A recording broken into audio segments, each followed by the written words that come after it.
So I just wanted to share with you a little bit of a story around our business. So we've spent the last 30 years with this great privileged position of working with high growth businesses, right from startup through to market leaders. And we've worked with the likes of Amazon and Google's right from the very beginning and still do work with them today. And 5 years ago, I was charged with just looking at how we capture that learning and share it with you. And that's what 7 Drivers Growth is all about. It's about us sharing the learning with you and giving you a platform to help you to accelerate the growth in your business. So you'll be glad to know I'm not going to do any PowerPoint slides. I'm going to actually show you what it's like to look at the 7 drivers of growth. And there are 2 ways of doing it. Today I'm going to show you what we do when we're working with you face-to-face through a tool called Growth Navigator. And tomorrow on the platform, if any of you are here, I'll be showing you our digital platform where you can access this called Velocity. So, without further ado, let me just pop this in here, and I'm going to show you what we've done. We researched 250 Entrepreneur of the Year finalists and winners, and we worked with about 500 partners globally to access several thousand clients. That was 5 years ago. Since then, we've done several thousand meetings using this platform. And the great thing for us is that the platform continuously feeds itself. So the knowledge and insight we get from working with you constantly feeds this model. So, in terms of the key messages, the first thing is, not too surprisingly, the #1 agenda item for everybody we met, whether it be a startup or a market leader, is growth. And achieving that growth through getting a deep understanding of the customer. And so that's the first thing, no big surprises there, and I'm sure for all of you who are startups, really it's the exciting part of the business, is exploring and understanding whether your product or service is going to be fit for the market and really doing all you can to get that insight into your customers that will help you to do that. Now, traditional thinking would be that you juggle people, system, and process to create customer value. And we tested that, and not too surprisingly again, we verified that. But what we did see was an extraordinary pace of change in a number of these drivers. Now, if you look at, for instance, people, and I think you're at the heart of this, you look at the average age of a new chief executive, probably 10 years ago it would have been something like 40 years old. Now, and I'm sure plenty of you in the room here, it's 20-something. And you've got a generation of a workforce behind that you're tapping into, which is incredibly different and still needs understanding. And I think you look forward, you combine that with the digital changes going on, and I think it's a unique time in history where 20 years ago, it was all about how powerful your computer was. 10 years ago, it was how powerful the systems you have on that computer. Today, it's all about the data, how you capture it, store it, analyze it, and use it for business benefit. Now, I think that's today, but I think we see tomorrow coming very quickly. And I'm sure many of you are at the heart of the thinking around that, which is the advent of artificial intelligence, robotic process automation, machine learning, are fundamentally changing the whole dynamic of the people and digital drivers together. And I think we've also got a unique time in history where in the past, experience had real value.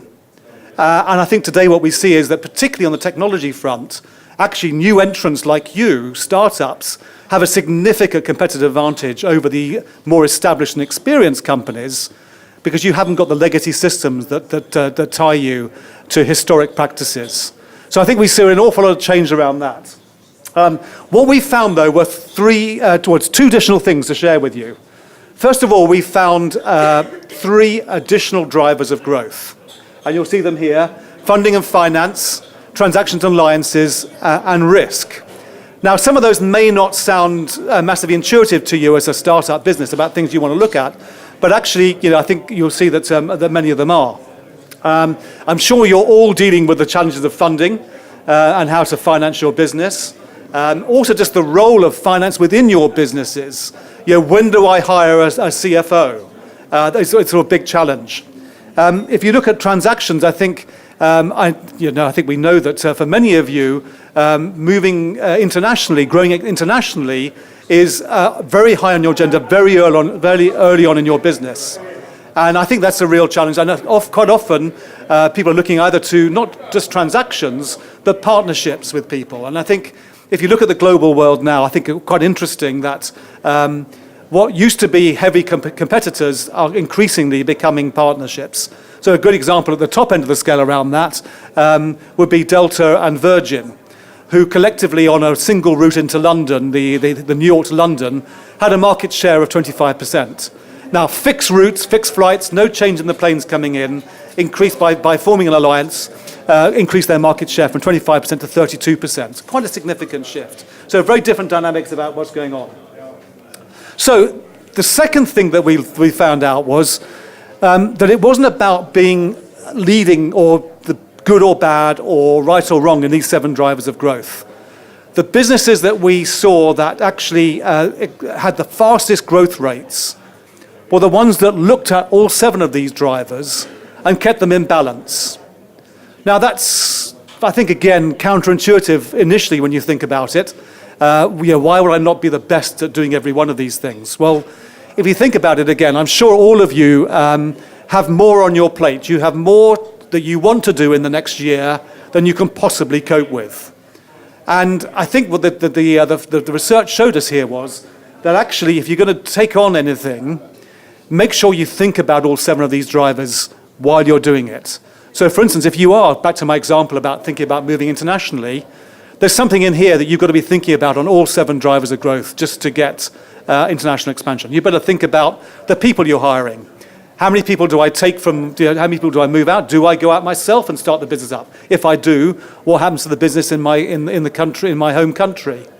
You better think about the technology. You better think about regulation and the things you have to comply with. So it's all of these drivers that need to be in place. So I can say again, the businesses that we found that grew the fastest were the ones that had the right balance of these 7 drivers. So just to quickly show you what we've done with this, if you just hang on a second. So what we've done for each of these drivers. So Mark Twain said, "I'm sorry I didn't have time to write you a long letter, a short letter rather. I wrote you a long one instead." And the real challenge in today's world is, and I'm sure you, again, will all experience it, is there is so much data out there. And that learning from anything, from anyone's experience, is really tough. So the real hard work we put into the 7 drivers of growth was about condensing vast amounts of insight and information in something that's consumable by you. And for you as startup and scale-ups in the room, what we've also realized was that you don't just want to learn from other startup businesses or scale-up businesses, you want to learn from people who've done it as well. So the whole ecosystem we'll talk about tomorrow when we look at velocity is about making sure that in the same community we have everything from a complete startup right the way through to market leaders. And you condense that learning at every stage of development through that journey. So what we did was for each of these drivers, we mapped what we saw the best businesses doing at the developing stage, what we saw the best established businesses doing, and the best leading businesses.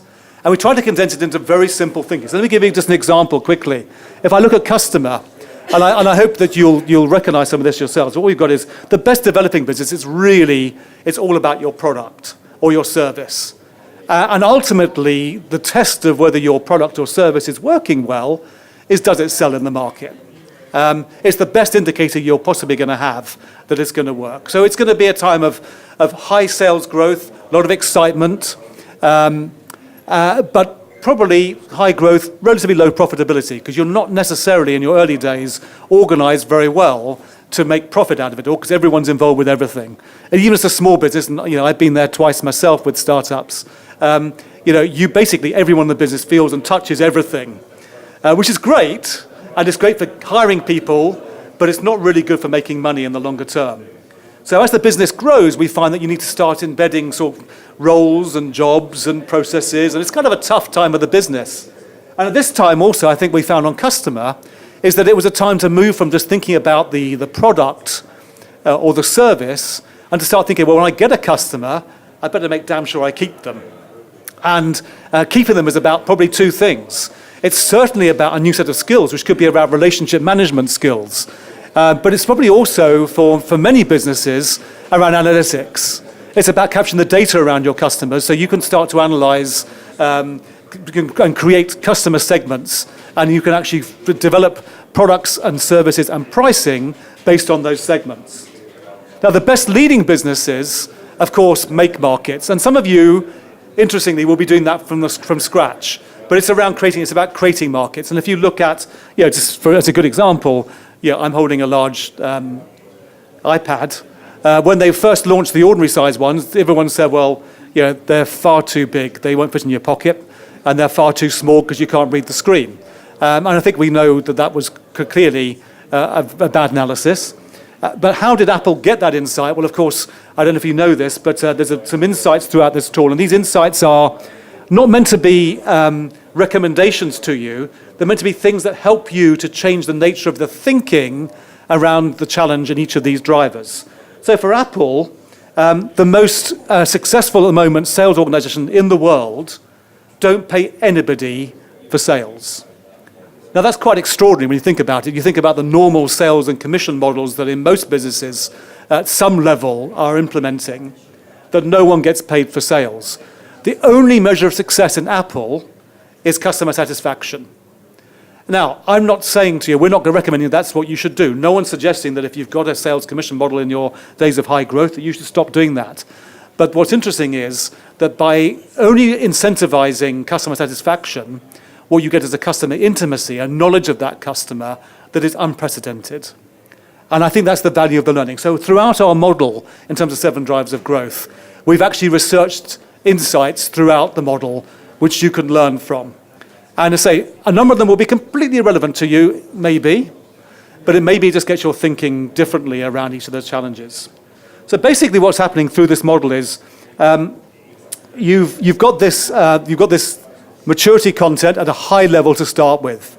And what we're going to get you to do, whether it's face-to-face with us or online digitally through EY Velocity, is to score where you think you are today. And for many of your startups, you're going to be doing a lot of the things around a developing business, and that's fine. And by the way, a lot of businesses try and stay developing because the very nature, the flexibility you have, you can make a decision today and it's probably implemented tomorrow. Let me tell you, having been a startup and now being part of an organization of 270,000 people, when we make a decision today, if we get it in by the end of next year, we're doing well. So don't let go of the real traits about a high growth entrepreneurial business. But the second thing is where do you think you want to get to in your planning cycle? Now, I don't know how many of you have got a corporate strategy in place yet. That sounds very grand, corporate strategy. I think, having a plan for your business, I think we would say from our research is phenomenally important. It can change, but having something to set your sights on, I think is really important. And I think increasingly, I think our research showed very clearly that businesses, even at an early stage, who have set out and their ambition, their purpose, and written it down, do a lot better than those that don't. And I think one of the big things around 7 Drivers of Growth is actually creating the time to stop just for a short period of time and to create that thinking, to shape that thinking around where you want to get to and also how you're going to get there. And I think you'll find that that's the very valuable time. So we just say, well, what's your planning cycle? For many mature businesses, that planning cycle is typically 3 years.